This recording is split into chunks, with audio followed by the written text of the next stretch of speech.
Welcome everyone to another edition of TH Media More Than the Score. I am your host Steve Ortman. With me as always is Garth. Party on, Garth. Party on, Wayne. Tim O'Neill, sports writer, here for the TH, and it's that time of year for prep football season and another edition of More Than the Score here. And kind of disappointed I forgot to wear my shirt. We kind of did this on the fly. Your shirt looks so nice. I'm pretty. You're looking very pretty, and yeah, mine's in the hamper. Anyway, it's that time of year. Prep football is underway and done in some instances as we take a look at what's happened so far. And in Iowa, as of right now, we are actually done. Talk a little bit about what we've seen so far in the higher classes.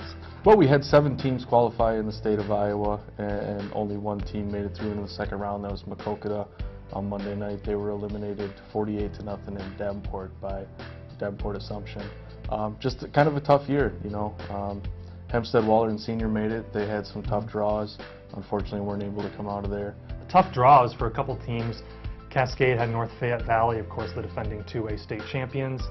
They actually had a 14-6 lead in that game. Kind of surprising when I saw that, but North Fayette Valley ended up rallying back and winning convincingly.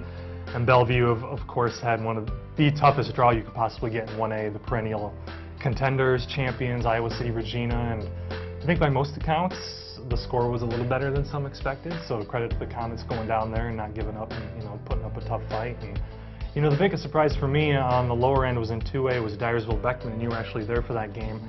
Over the last few years, Beckman's had a lot of success. They've gone to state. At this point, you know, when I was kind of making my predictions, it didn't really matter who they were facing. You just kind of expect Beckman to win after what they've done these last few seasons. But you saw what I mean, Mount Vernon was really impressive in that game. Mount Vernon was really good, and I tell you what, as a whole that night, the offenses came to play. I was just doing the math in my head. There was something like 170 points scored in the 2 games in the doubleheader at Cornell College.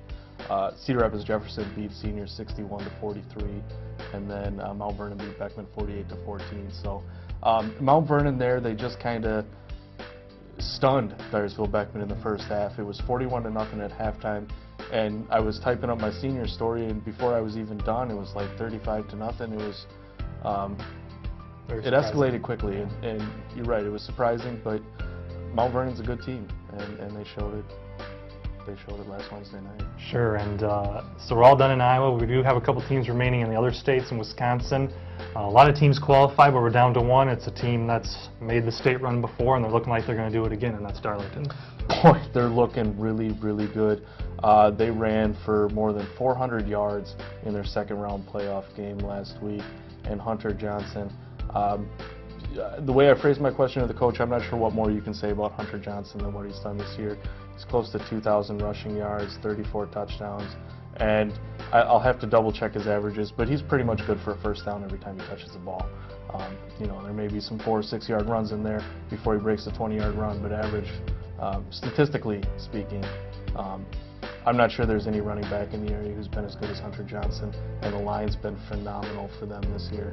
And you know, as long as that line's blocking, they're going to keep on marching toward Madison. Yeah, they've been dominant. So really, it really begs to ask the question, why did Tim O'Neill pick against them so much this year? It's a good question. You know, I asked Scott Sawicki the same thing, and as coach, tell me why I was wrong. And, you know, he was licking his lips at that opportunity to tell me why I was wrong.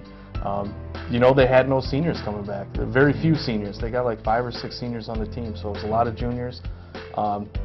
It was easy to look past them. You know, you think maybe they graduate the seniors, they're going to take a step back, and then, boy, they did not take a step back. The way Zawicki said, you tell these kids they're going to lose, they take it personally, and they've been taking it out on the football field on the Friday nights and making me look like a fool.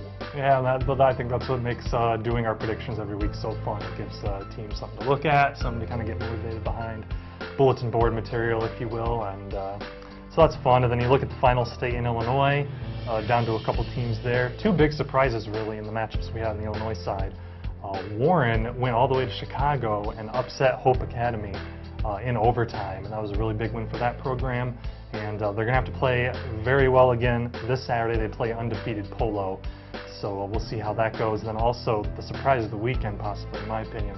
Stockton goes into Galena, big rivalry, and defeats them 34-2. Just really handles the Pirates from start to finish. It was really impressive. I mean, Galena is a team that made the state semifinals last year, and as I talked to some of the Stockton kids afterwards, I mean, this is a team in Galena that was kind of expected to make it back to that level, and as their quarterback Hayden Fox said, he said, that's all we've heard about all year is about how this Galena team is going to make it back to state. Well, we wanted to end that talk, and that's what they did. A truly impressive performance by the Blackhawks, and now they're heading back home this Saturday. They get an undefeated Ottawa Marquette, so it should be a good game there, and we'll see how far the Blackhawks can go. So, you know, we've both gotten a chance to see Galena and Stockton over the years, and Stockton's always had a really good team, but I don't know. I don't know that many people outside of Stockton saw that game coming with the way Galena's played last year coming into this year.